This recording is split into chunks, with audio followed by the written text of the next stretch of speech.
ኢትዮጵያ ከ130 ሚሊዮን በላይ ህዝብ አስደናቂ ታሪክና ውስብስብ የፖለቲካ መስመሮችን እያለፈች ያለች ሀገር ናት።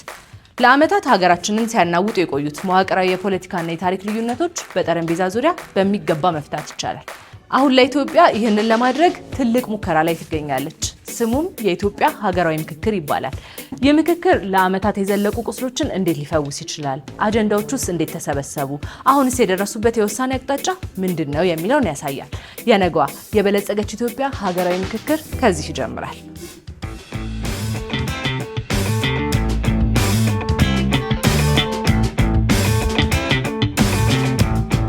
ሂደቱ የጀመረው ከታችኛው የማህበረሰብ ክፍል ነው። ኮሚሽኑ አጀንዳዎችን ለመሰብሰብ አካታችነት የሚለውን መርህ አስቀምጦ ነበር።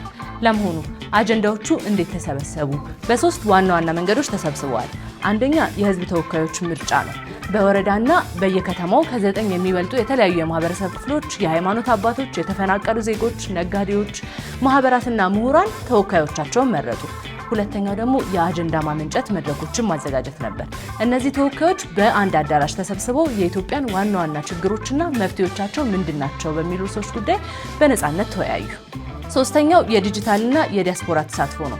በአካል መገኘት ለማይችሉና በውጭ ሀገር ለሚኖሩ ኢትዮጵያውያን በኦንላይን ፖርታልና በደብዳቤዎች አጀንዳቸውን እንዲያስገቡ ተደረገ። በዚህ መንገድ እንደ አዲስ አበባ፣ ድሬዳዋና በሌሎች ዝግጅቱ ላይ በተጠናቀቀባቸው ክልሎች በሺዎች የሚቆጠሩ አጀንዳዎች ተለይተው በኮሚሽኑ እጅ ገቡ።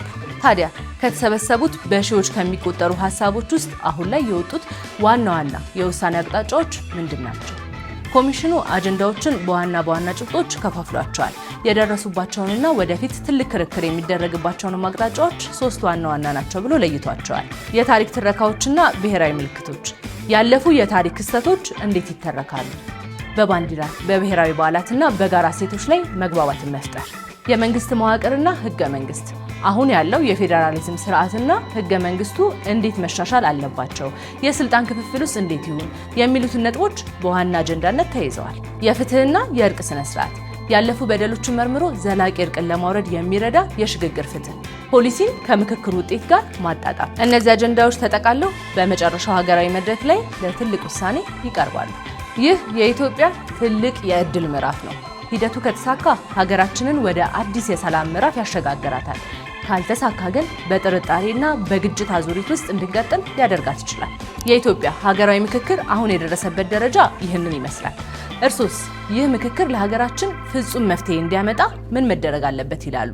አስተያየታችሁን በኮሜንት አጋሩ። ለተጨማሪ መረጃዎች ደግሞ የኤቢሲ ዶት ስትሪም ማህበራዊ ሚዲያ አማራጮችን ፎሎ ማድረጋችሁን አትርሱ።